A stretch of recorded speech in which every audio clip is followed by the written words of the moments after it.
Hello, everybody. Welcome to our Journey to Star Wars, The Force Awakens panel. Who are you? My name is Michael Siglain. I am the creative director for Disney-Lucasfilm Press, and I am honored to have a phenomenal team of writers up here. I'm going to let each of them introduce themselves, and then we'll get the show on the road. So, if you would, Mr. Fry. Sure. Hi, everybody. I'm Jason Fry, author of Weapon of a Jedi, a Luke Skywalker adventure, and co-author with Cecil Castellucci of Moving Target. And thanks all for coming.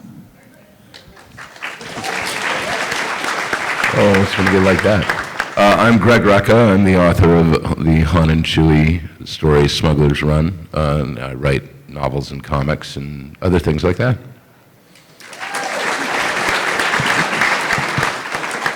Hi, my name is Claudia Gray. I am a writer of young adult novels, including Lost Stars.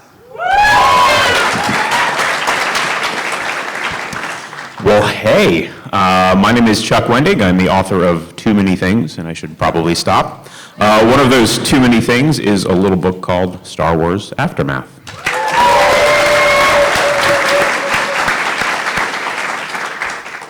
Hi, I'm Adam Bray, and I'm one of several authors on Star Wars Absolutely Everything You Need to Know, as well as this year's Ultimate Star Wars and the 2 Rebels visual guides for DK.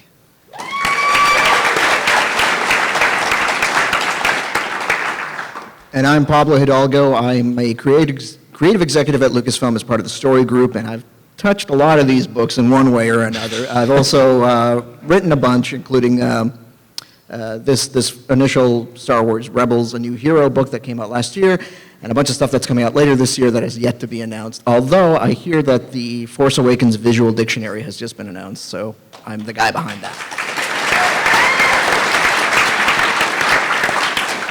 All right, so we're here today to talk about the Journey to Star Wars, The Force Awakens program. And if you guys don't know what this is a program that launched on September 4th on Force Friday, and will continue up until 12/18 when The Force Awakens opens. And the program was designed to get everyone excited about Star Wars again on the publishing side, to get everyone to say, oh, this is why we love these characters. This is why Han and Chewie and Luke and Leia are so cool. It's to get everyone ready for The Force Awakens. It's to build excitement, and it's to build speculation as well. If you read these books, there will be no spoilers for TFA, because we don't want there to be. We want everyone to experience it on 12/18 on the big screen. But if you read these books, there will be clues and hints and some puzzle pieces, some Easter eggs that if you read these books now and then go see the film and then go back to these books, there's going to be things in there that you go, oh, cool, look, they're setting up this here, and there's this name over here, and oh, they named this guy over here, and you know, hey, this guy had nothing to do with it, because there's going to be some red herrings in there too, and that's the fun of it. Everyone up here did a really phenomenal job on these books. I don't know where our presentation went, but we had some covers up here that we were going to talk about. If we don't have them, that's okay. There we go. So the first books we want to talk about are these middle grade novels that focus on Han Solo and Luke Skywalker and Princess Leia. And Cecil couldn't be with us today. She's in California, but we have Jason and Greg here. And for you guys, I just wanted you guys to talk a little bit about these books, both from the standpoint of process, and that's a question I'm going to ask everyone writing. But you know, Jason, for you, what was it like to take on both Luke Skywalker and Princess Leia? It was amazing to me. I was 8 years old when what was then only called Star Wars showed up in theaters, and it literally changed my life. Even then, I wanted to write stories. But I had never seen stories told like that, and everything I've done since then, in one way or another, owes some debt to that. The funny thing for me writing Luke and Leia is that even as a kid, I was actually really a Han guy. He was the character I really connected, but that assignment was taken and fulfilled beautifully. So my first task, starting with the Luke book, was really to try to get a character who I think has been pretty elusive to nail down. And I felt a huge sense of responsibility in that too, because I'm sure many of you in this room have literally watched or read Luke's adventures your whole lives, and I'm included in this. We feel very proprietary about this character, and it's really important to get him right. So I had this real sense of responsibility and pressure, but in a good way. And I started by going back and watching the classic trilogy again, and really watching Mark Hamill and trying to think about him as a character and his relationship with the Force, and then thinking about what could he learn in this time period, and perhaps even more importantly, what mistakes would he made. And so it was a nice way for me to go back into these movies that I've loved all my life and focus on a character that, you know, that maybe hadn't resonated with me as a kid, but I wound up feeling like I really had an appreciation for Luke and for Mark Hamill and his wonderful acting that I hadn't had before. So I say I'm still a Han guy, but I like to think I'm also a member of Team Luke now. I think that's ironic, because I think I was always a Luke guy. I'm not sure how to talk about the process, you know? I mean, you're going to have a hard time finding anybody in this room who doesn't have Star Wars somehow in your fundamental DNA, and I'm talking about all of you as well as everybody up here. You know, once you encounter the mythology, if you are like that really rare, aberrant member of the gene pool and it doesn't mean anything to you, then fine. But for the rest of us, you are infected for life. You're a carrier. And, you know, I'm a carrier, man. I'm a 45-year-old carrier. And Star Wars, you know, I've done a lot of work in comics, and I've said a lot recently. Then there are people you work with at like Marvel and DC, and it's just, they know their universes like they're Bible thumpers. You know what I mean? They can quote chapter and verse. And I love comics, but I've never been chapter and verse. But, oh, Star Wars, chapter and verse. Oh, Star Wars, chapter and verse. And I can pride myself on it, you know. And so when the offer to take the job came, it came at a really, it came at a very fortuitous time for me. My father was dying, and this, I mean, honestly, working on this book kind of saved me in that grief. So, you know, what was the process? The process was I got to write Han and Chewie, and they're awesome. And then I got to write about the Falcon, and the Falcon's awesome because the Falcon's a character. And I got to do that and nothing but that for 5 days straight. I wrote like I was on fire, man. And it was great. Jason, you want to talk a little bit about moving target as well? Yeah, absolutely. Was the approach different from one to the other?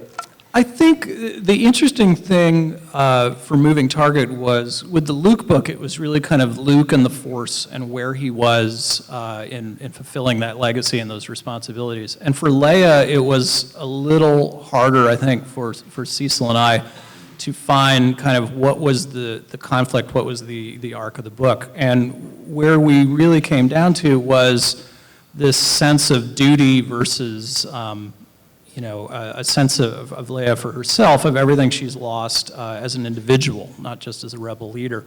I mean, this is someone who's been trained from a very young age to be both royalty and to be a rebel leader, and that's been her whole life. And she has suffered unbelievably for it, but she's also learned from her stepfather, from other people, to, you know, put everything personal aside and focus on duty. So for Cecil and I, it was really a question of how can we unlock, you know, a change in her and a character arc. And where we really came down on was crafting this mission where Leia's sense of duty is not only risking herself, but winds up making these really kind of difficult choices in war, where a lot of innocents are being put on the line for the greater good, and having her wrestle with that, and also, you know, eventually kind of give herself permission to care about something for herself.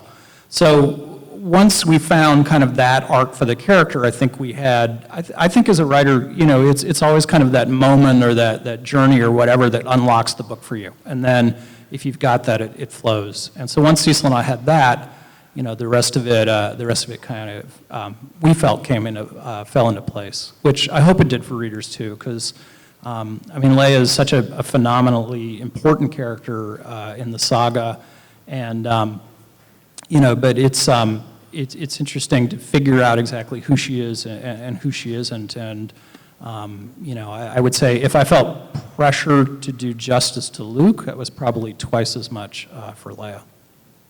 Awesome. Thank you, Jason. Greg, before we move on from you, I also wanted to talk about Shattered Empire. You want the Marvel that's series, talking about pressure. Which is really some phenomenal work, and you know, this is kudos to you, to Marco, to Jordan, everyone else and Frank, and everyone at Marvel and at Lucasfilm on this one. If you could tell the gang a little bit about this and your approach to this one. You want the truth? Or so this is clean. This was to be next to the two authors immediately to my right. This is, I think the first time in comics that we were actually going to canonically go beyond the end of Return of the Jedi in comics. And as it was initially proposed to me, it was like, do a story set after Return of the Jedi. So I proposed one. And then I saw the cover art for issue 1, which has everybody in it. And I was like, my proposal doesn't have any of them in it. and everybody in this room will murder death me if they pick up a comic that has everybody in it on the cover and they're not in it. So I called Michael in tears, and I said, either let me out or let me put in a new proposal. And we put in a new proposal, and it was approved. And it is the story of the woman on the second cover there, Shara Bey, who is a Rebel Alliance A-Wing pilot. And we follow her during the final moments of the Battle of Endor to about 3 months after the Battle of Endor, as she and her husband, who is a Spec Force Pathfinder, he's one of the commandos, is on the ground on Endor. Kind of come to terms with the fact that, hey, we won, except it's not over. How is this working? And it's a lot about the cost of fighting for a long time and how these things don't ever end easily or cleanly, and how when something's called the Galactic Empire, it's huge, really, really big. And I wanted, I think, certain things in it. I never wanted to forget, because I think we tend to forget that the Empire is evil. I mean, they're just bad. And that gets sometimes watered down, I think.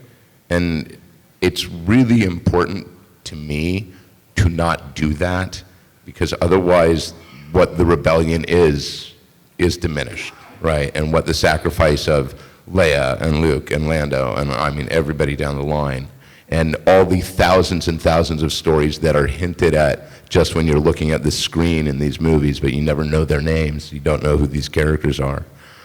So it was an opportunity to play in that sandbox.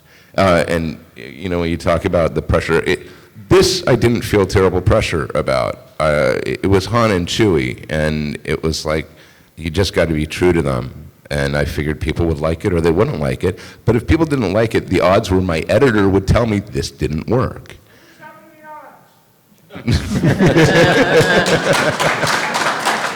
Well, the odds on Shattered Empire scared me, something fierce, because I felt an enormous responsibility there. You know, issue 2 came out this week. I think 3 is next week. I'm very proud of it. I really, really like what we did, but that was one of those moments where I actually, and I don't know if anybody else can speak to this on the panel, but there was a moment there where I was like, if I keep thinking about the fact that people are going to read this, I will not be able to write it. I had to engage in a sort of willing blindness. It really matters to me. It matters to me to do it right. So.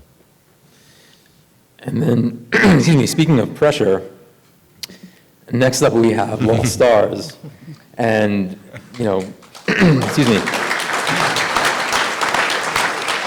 Claudia had the really difficult job of telling the first Star Wars YA novel and telling it from 2 completely different points of view and covering the entire saga of basically from 3 to just beyond 6.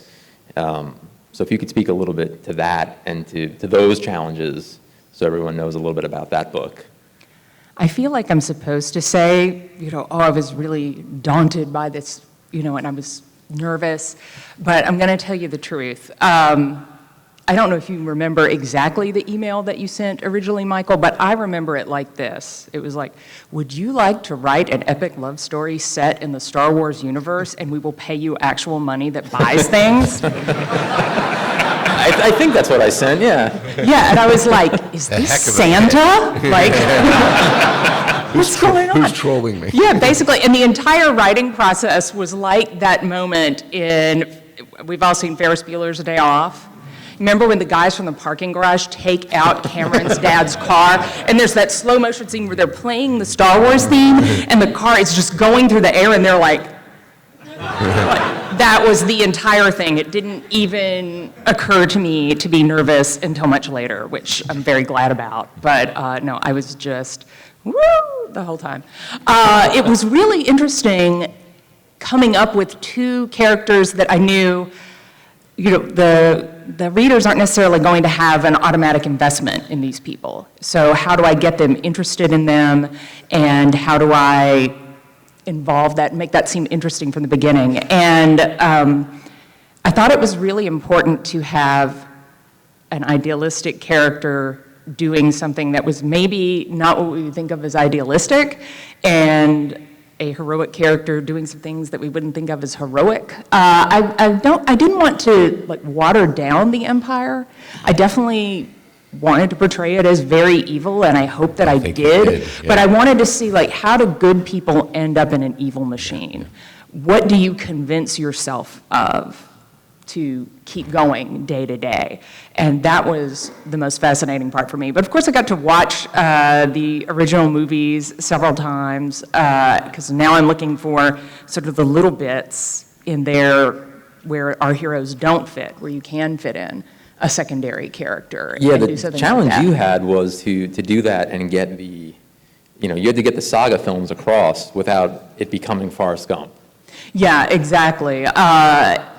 Yeah, I didn't want it to just be, oh, I've seen all of this before. It was sort of the little moments you didn't quite exactly see, or at least that was what I was hoping for.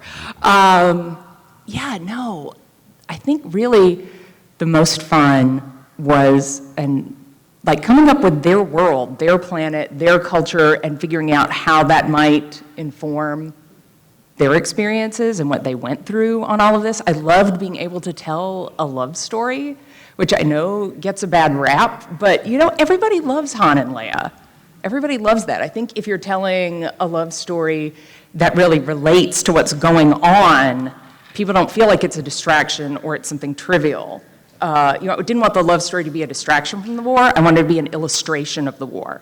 Here's how that war, you see it dividing the galaxy on this huge mega scale, and you can see what it's doing to people on the individual scale, what it happens, within one human being, the conflict that you have to deal with for that. Yeah, I think the original idea and the thing that you see a lot is sort of Romeo and Juliet, but I thought maybe it came out more like Casablanca, where that whole love story is completely informed by the bigger story and nobody loses sight of that. Yeah, I think that was the sort of what was in the back of all of our heads going in. Casablanca mixed with Romeo and Juliet mixed with A Galaxy Far, Far Away. Mm-hmm. And, I think the work speaks for itself, so nicely done. But talking about where we go from there and where where does the film go after Return of the Jedi brings us to Mr. Wendig over there, who can talk to us a little bit about the challenges of following up Return of the Jedi. It's funny because this book is sort of a product of the Force, and also the fours, like the number 4. It's a mystical number. I was 4 years old when I first saw my first Star Wars film, which was Empire Strikes Back. My son right now is 4, so he's now seen the Star Wars films, and he will of course have the pleasure of seeing The Force Awakens when he's 4. So last year on September 4th, I tweeted, which is not how you wish things, but I tweeted a wish. And I didn't wish for a pony, which apparently, since I had the Force for like 4 minutes, I could have wished for anything. But what I wished for was I wished to write a Star Wars book. I'm like, I'd really like to write a Star Wars book. Make that happen, Twitter, and then I expected nothing to happen because Twitter is not a magical device. Except for 1 minute, I had the actual Force, and it worked. Because a number of people, including Jason Fry and Rogue One writer Gary Whitta, conspired to help make that happen. So I tweeted about it on September 4th.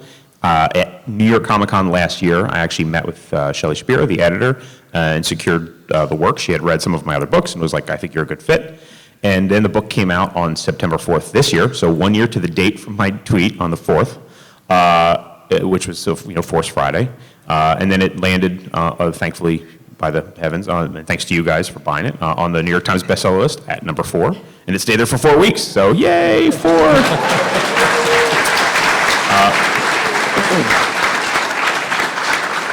So I know I'm also supposed to say this book was really hard. It was like, oh, I was so fraught over the responsibility. And that came later, like with Claudia. Like later I was like, oh no, that's a big deal, like what I did. But when I approached it, it was just like, I had been brining and pickling myself in the Star Wars universe for like 30 years, for my life. So for me, this was just sort of an act of squeezing all that out, and it was like having the movies in my head and having action figures narratively, on the page before me.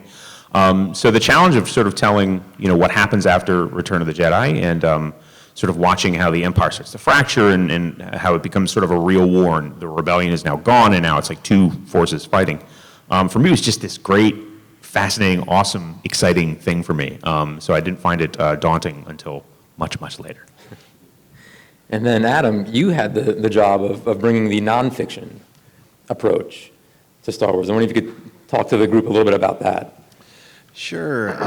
With Star Wars, absolutely everything you need to know. I was one of 4 authors. I worked with Michael Kogi and Cole Horton, who's also here at the con, and Carrie Dougherty, who's in Australia. And together, I think the book probably represents about 9 months of author hours. And I've contributed to about 40 or 50 books in the past, most which are not Star Wars. And this is definitely the hardest book that I've ever written, with the most time involved for the end product. And I think it's because the book essentially focuses on the 6 saga films, Clone Wars and Star Wars Rebels, and it gives a light introduction to the characters and a few concepts from The Force Awakens. And it also makes reference and has some tie-ins to some of the other Journey to the Force Awakens novels. You'll find little bits and references here and there.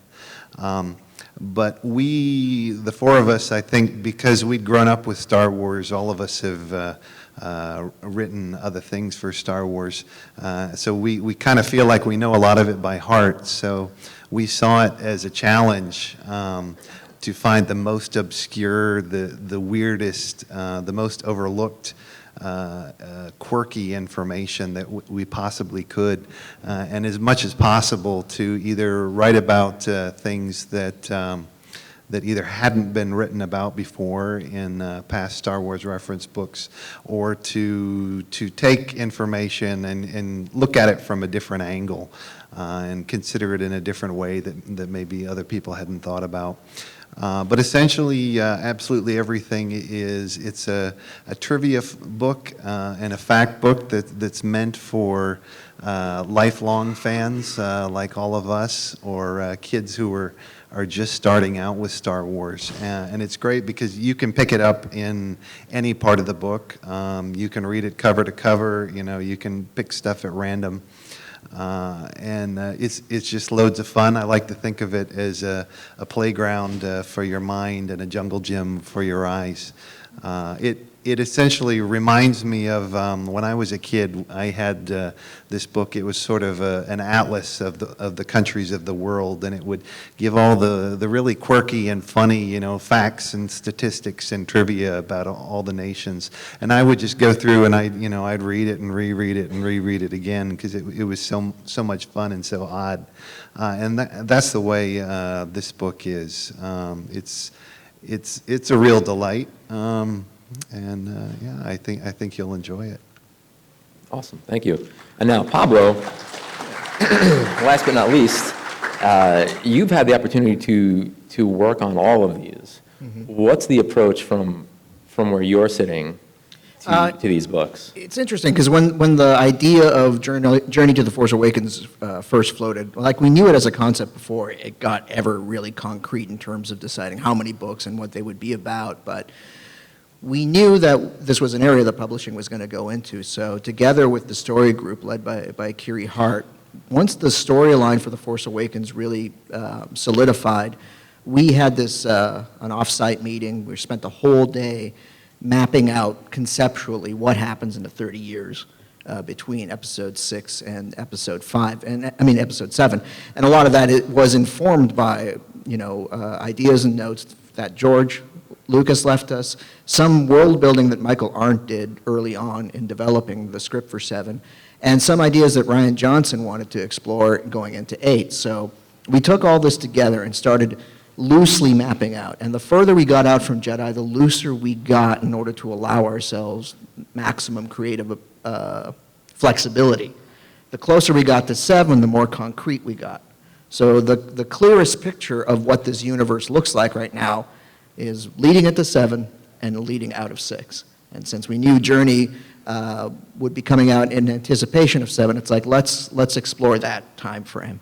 So all this produced a document that I wrote describing the state of the universe up to, and we all kind of picked this seismic event called the Battle of Jakku.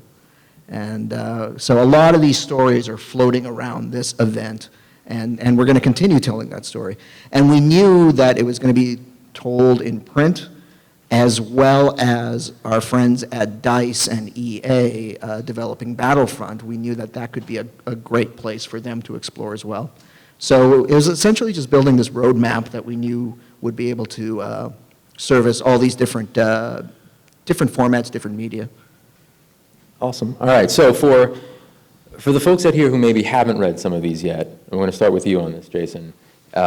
Is there a particular scene or something, a particular character, something they need to know about these books?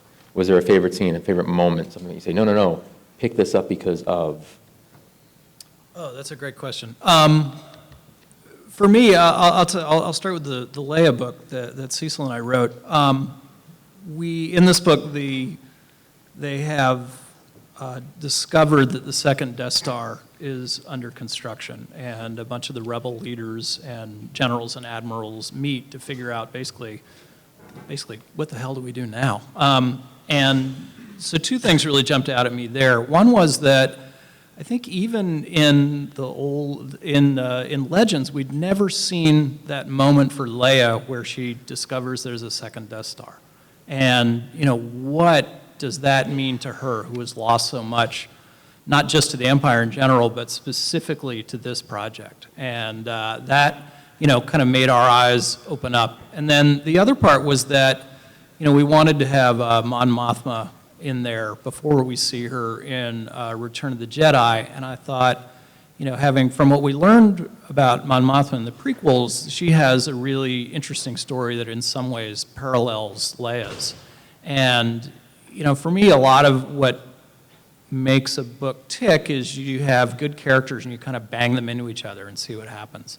And I thought to myself, a conversation between those two women and rebel leaders who have lost so much would be really fascinating, because Mon Mothma has navigated some things that Leia is still learning. And, I think for both of us, that was kind of a key to the book and an enormous amount of fun to write. For the Luke book, was interesting. It was, I had inherited the basic plot, and then, what really made it work for me was really that this book kind of felt like a fairy tale. And so I just kind of followed that arc. I mean, Luke hears the call of the Force and then, literally goes into the woods, following the call of destiny and what happens to him there. And, it was almost a little Wizard of Oz-like, except I had Luke and the droids, and there are really few things more fun in this world than writing Star Wars, and I would kind of close my eyes and I would trying to make sure that a C-3PO line I'd written, that I could say it in Anthony Daniels' voice. And I was like, I could actually get paid to do this. It's amazing. So yeah, putting those characters, going into the woods like in a fairy tale and seeing what happens to them, and then bringing this new character on the back, Sarko, who is their guide, but he's a mysterious character, and we discover eventually that his intentions are quite different. So, just get a good cast of characters together. We're going to find interesting things and send them off. And really, sometimes you have a key scene in mind to make that work, and sometimes they come to you on the way. But, either way, it was just an enormous amount of fun. And we should note that the art on these books is by the great Phil Noto. Phil is at the show, so go down and say hey to him at some point. He's in Artist Alley. Greg, same question. Is there something from Smuggler's Run? Yeah, actually, there's actually a very specific scene. And the thing is, you're writing this stuff, so, I mean, every time you write dialogue and it's Han and Leia arguing, you're just like, I mean, you're cackling to yourself gleefully. I've got a bit where, Leia says, if you worked for me, I'd have fired you already. And Han's response, if I worked for you, I'd have quit. And the description is, and he was certain he had the last word, But I think there's a moment in the book that is my favorite, and it's hard for me because, like I said, you write this stuff and you're like, there's a moment near the end when the bad guy has caught Han and Chewie and the rebel that they've been sent to rescue, a guy named Imat.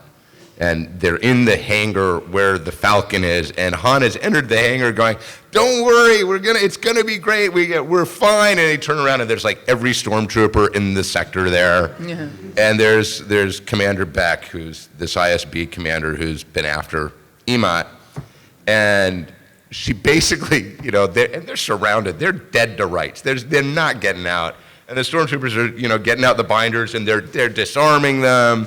And Beck gets in Solo's face and basically says, this is the situation. There's a Star Destroyer up here. These are every stormtrooper you have ever seen. They're all in this room. We all have guns and you don't. It's over. You have no hope. And Han says, I have a little hope. And the line was, and again, he says, the description is something like, he said it mostly to annoy her. Paragraph, it worked. Because she's like, no, you don't. No, you have no hope. I said it and I meant it. And I'm delighted by that moment. The whole book, worth it for just those 4 or 5 sentences. Seriously. Do it. And how about Shattered Empire? Let's see. Wait. I want to, anything from Shattered Empire as well, for the folks who haven't picked up the Marvel book. Yeah, but it's not out yet. Issue 4, you put the covers up again. Issue 1 has some fun Han and Lando and Chewie stuff, really. In 2 and 3, Shara ends up working pretty closely with Leia, and there's some fun stuff in particular in 3, where there's some dialogue between Shara and Leia and the current Queen of Naboo. And there's a bit where Shara actually has to refer, she's communicating with both of them, and I think she calls them your collective highnesses, which I enjoyed. But my favorite thing is in issue 4 because it's Luke, and it's Luke as, he's a Jedi.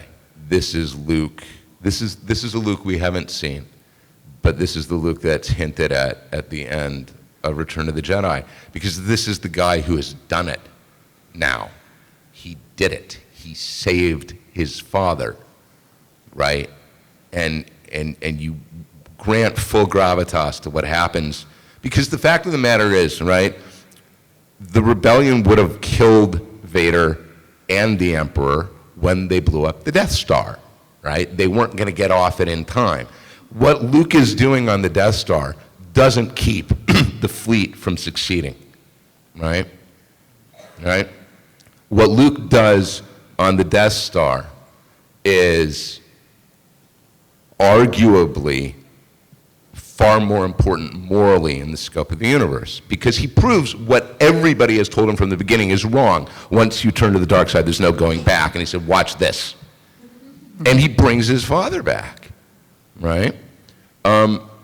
And to see him post that, 2 weeks, 3 weeks, a month, where he has finally, he's never going to stop learning, but there is a moment there where you get to see him as the man he wanted to be, right? He's the only Jedi in the galaxy. And it's not like he's walking around going, I'm the only Jedi in the galaxy. It's just, I think he's aware of it, and he's also content with it. There is a moment of, one of the great things that I love in Phantom Menace is Qui-Gon is always at peace with himself. Qui-Gon has always accepted himself. My favorite moment in that movie is, I'm digressing horribly, sorry. It's in the duel, and it's the barrier sequence, right? And Maul is prowling like a caged panther, and Obi-Wan's going, let me in, let me in, let me in. And Qui-Gon's just like, all right, we're not fighting, drops and empties himself. And it is a perfect moment. You can bash that film to your heart's content, and I will fist fight you. Because that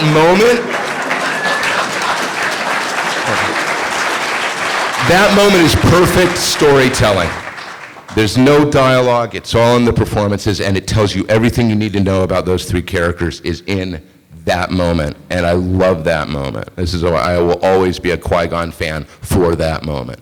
And Luke, to me, I want to see him with just a little, just a little of that. Just a little of that, like, I know who I am now, and you know what? I'm okay with that. I like who I am, and I can do these things now. So that was, like I said, I'm a Luke guy, and so issue 4 is it's a great big Valentine to Luke, man. I was like, I love you, you're so handsome, and you look good in black, and you got a lightsaber. I think I have a panel description in 4 that's literally Luke ignites his lightsaber, period, paragraph. It is the most awesome thing ever. Claudia, how about you? Is there something from Lost Stars that really stands out? I think if you were going to read this, like the thing that I would tell you to read it for probably would be answering the question, what would I do if I were there? When you look at the main characters, Luke, Han, Leia, they either have these pre-existing incredibly compelling reasons not only to get involved in this drama, but to be at the absolute, most dramatic points of it. But, what if you're just somebody out there? If joining the Rebel Alliance is the right thing to do, but you're actually maybe not thrilled about the idea of risking your life all the time, and you're not sure they're going to win. You're in the Empire. You've joined the Imperial Starfleet because you grew up everybody telling you that this is excellent, and you're there, and it looks like you're learning all these wonderful things, and the fact that the moral questions they're asking you are getting a little bit more complicated, but you make your peace with that, and then they push you a little bit farther, and then they make your peace with that a little farther. But I got to explore a lot of things about being just what it would be like to be a traitor out there. You're just doing your job, trying to stay out of the way. My favorite scene in it that isn't spoilery sort of goes to that, the fact that these are not people at the height of it. The person, I'm trying very hard not to spoil the book, but the person who joined the Rebel Alliance joined right around the Battle of Hoth. And we get to the Battle of Endor, and they're talking about the big briefing that just went down with the main guys, and they're like, the Endor strike team is going to be led by General Solo. And he's like, who is that? I've never heard of this person, because he hasn't had any reason to interact with Han Solo, and he doesn't know. And they're like, okay, and then the other, that's going to be led by General Calrissian. And he's like, who is that? It's like all of a sudden, as far as he knows, they've just turned over the single biggest battle that they're ever going to fight to two guys who weren't generals yesterday. That, it's like... One of them who's only recently been defrosted. Yeah, it doesn't inspire a lot of confidence in him, really. He's not feeling good about it, because I think if you were just a person on the line, that would be your reaction to that information. You would maybe not be thrilled. What happened to General Madine? It's like, we know these guys. Who are they? Yeah. Chuck, how about you? This whole book was like just a smorgasbord of things that delighted me. I get to play with Wedge Antilles. I get to have Han and Chewie planning, liberation of the Wookiee planet. I have Sullust gangster who keeps his dead brother's carbonite frozen body as his desk. But in terms of just sheer scenes that I love to write, there's a character in the book. First, let's go back to the Phantom Menace for just a moment. There, of course, are the B-1 battle droids. Easily what would appear to be the most inept fighting force in the history of science fiction. And, I mean, they're basically just lightsaber practice. That's like, they're just constantly like, okay, I'm just going to hit you. They're broomsticks. So, but like when you look at one, they kind of cut an imposing figure. They look like the skeletal body of a human being with like a vulture's skull on top. Like they're actually sort of a terrifying looking droid. So in this book, the young boy, Temin, he's a teenager, he modifies droids. And so he modifies an old B-1 battle droid into his bodyguard, and he calls him Mr. Bones. And so Mr. Bones is basically just like an insane, violent machine. So he is not inept. He's an incredibly effective killing machine. And yet he's also, my favorite thing about him is despite his just murderous intentions, he's also really sweet. And the boy really likes him. And one of the things you don't see very often in Star Wars is people treating their droids like equals. Droids are sentient machines, and yet they're kind of owned in a way. But he treats the droid like he's his best friend. And when he gets hurt, he's very sad about that.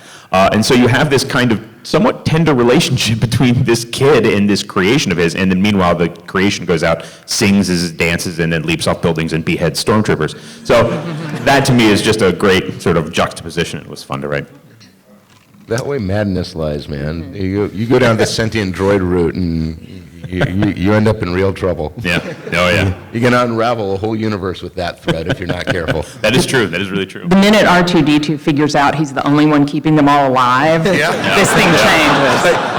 Let's have a little talk about my demands, guys. Yeah, exactly. Yeah. You know, I think a chassis upgrade's in order. I'd like platinum ornaments. Yeah. You know. Adam, how about you? Is there something that stands out from your book? Yeah, I come from a travel writing background, so I really enjoyed writing about the planets and locations of Star Wars, especially going into all the alien languages. We have a lot of little mini language guides throughout the book. I think we have some Tusken Raider and Jawa phrases. I wrote a little section on Aqualish, which is something you don't really get a lot of, that comes right from the scripts in Star Wars Rebels.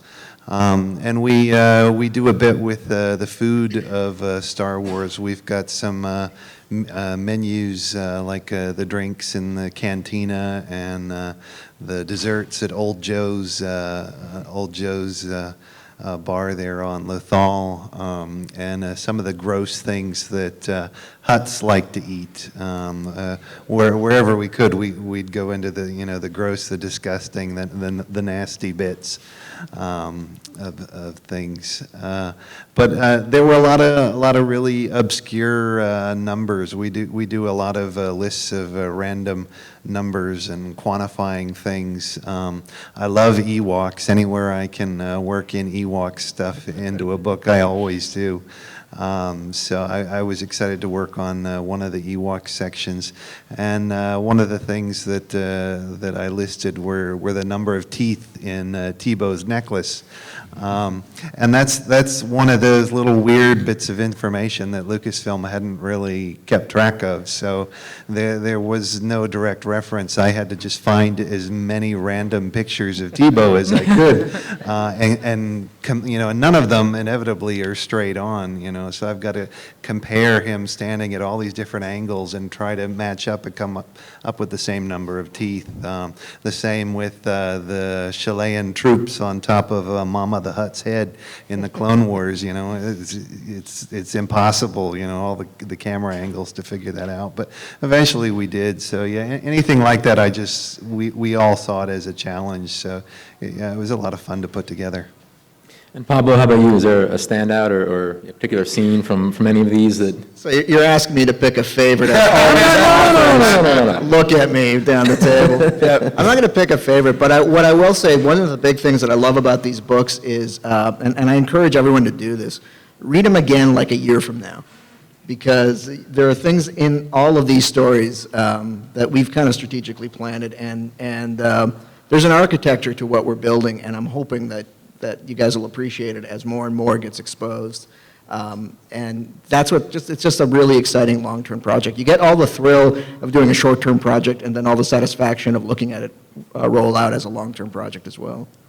And that's, excuse me, that's a perfect segue because these aren't the only Journey to Star Wars: The Force Awakens books we're doing. We're doing a few e-originals, and if you go to the slide, you can see, if everyone remembers, the Vanity Fair piece from a few months ago, if it comes up, there we go, of all those fantastic aliens.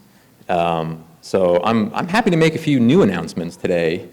So in addition to these fine books up here, we will have an e-short story from Delilah Dawson, who is best known for the Wicked books, Wicked As They Come, Wicked As She Wants, Wicked After Midnight. She's doing an e-short called The Perfect Weapon, and that focuses on Bazine, who is the woman in the middle there in black.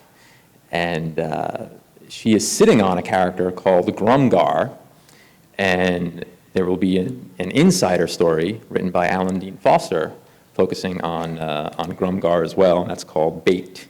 Both of those will be out in November and December, I believe.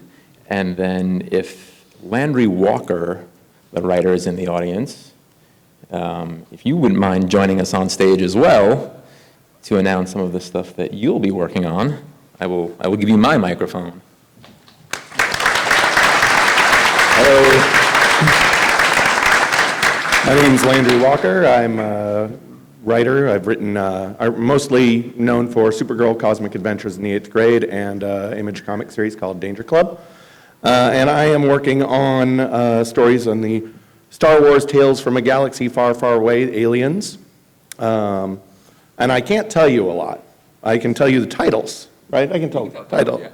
We have, I don't know what I can, there's a lot of, High Noon on Jakku, All Creatures Great and Small, The Face of Evil, The Crimson Corsair, and this is my favorite one, in title-wise. The Crimson Corsair and the Lost Treasure of Count Dooku. And, yeah. We can actually just go up to the slide again, because I believe, we're not going to tell you which ones, but I believe some of the aliens. Which one's the Which one could be the Crimson Corsair? It's such a mystery. It's hard. one on the far left, right? But I think you can speak a little bit about the genre. Yeah, this was an interesting and fun piece. I came in and sat down. We had a meeting talking about like how to approach this, and we just started playing with the idea of these different genres. And each one of these stories, like High Noon on Jakku, I think you can guess is kind of playing with the Western genre. The All Creatures Great and Small story, I'd call it more of a fable. The Face of Evil is definitely our horror story here. And The Crimson Corsair and the Lost Treasure of Count Dooku is very obviously kind of a pirate story. So we had a lot of fun just taking the framework of these and just kind of playing with different genres and exploring how it all play out. And writing each one of them very, very differently from the other, which was fun. So yeah, that's what we've been doing. Excellent. And those will be on sale Oh, yeah. December 1st. Yeah, December 1st. Excellent.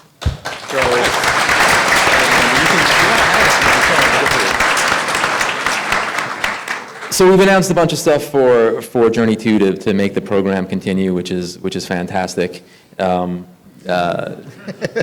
those aren't the only announcements we have. So I believe Claudia and Chuck have a couple things to say. Not that they can say much, but Claudia, if you want to talk about what you're working on.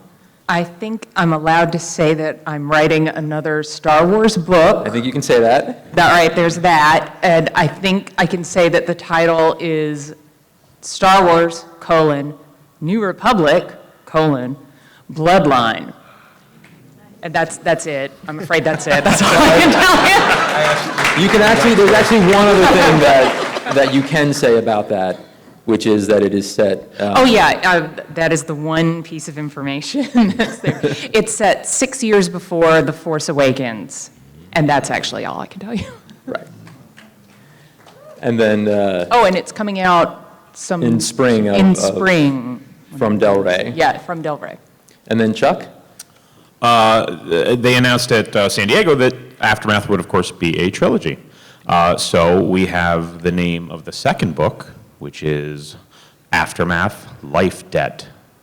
And we have the trilogy, the name of the third book in the series, which is Empire's End. So there you go.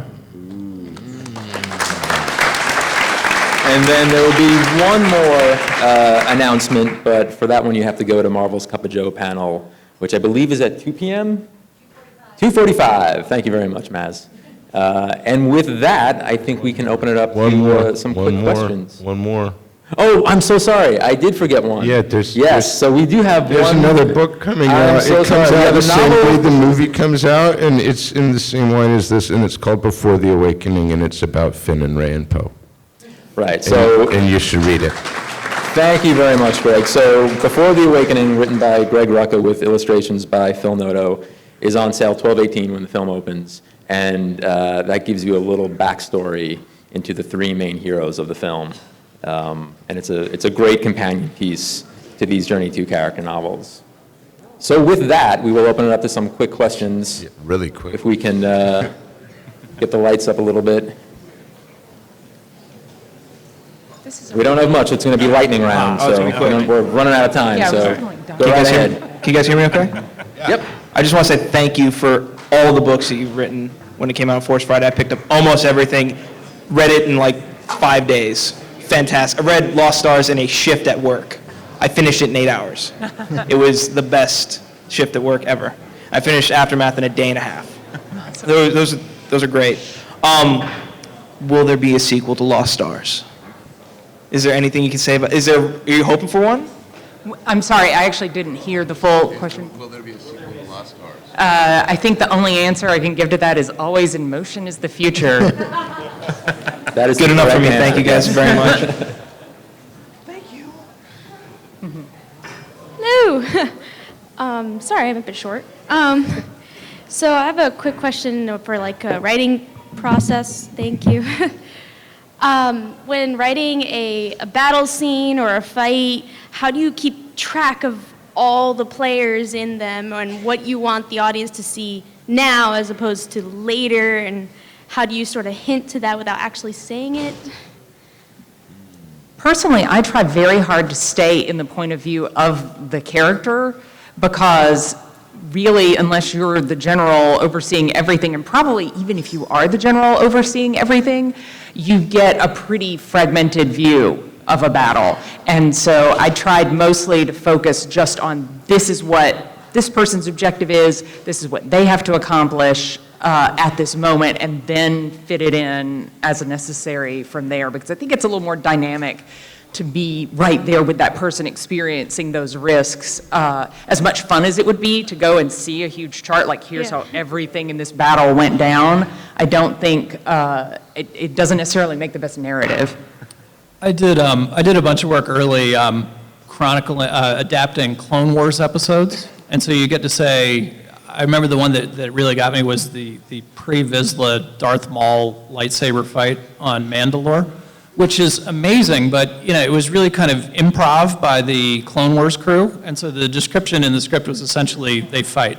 And as a writer, there's only a limited kind of vocabulary of lightsaber fighting, so this goes right to Claudia's point that often the best way to unlock scenes like this are to really get into a single character and what they're trying to accomplish, what they're doing, and really kind of bring it back to the people.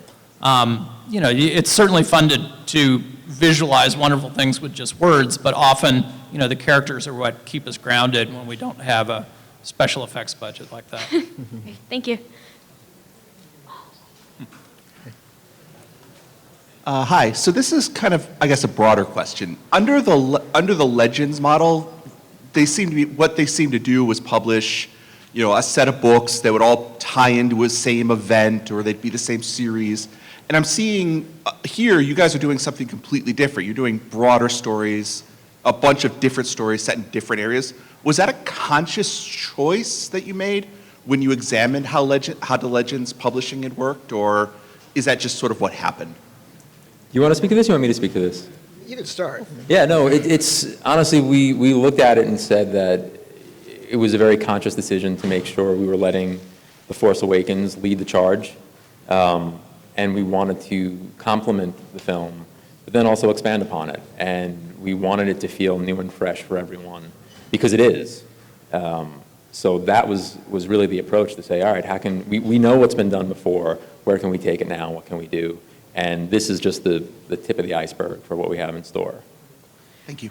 To add a bit to that, I mean, there is an importance in letting authors establish new characters so that they have a complete sense of ownership and freedom to do what the story needs to do. Luke, Han, and Leia now have a future in film that no one anticipated back when they were doing novels in the 90s.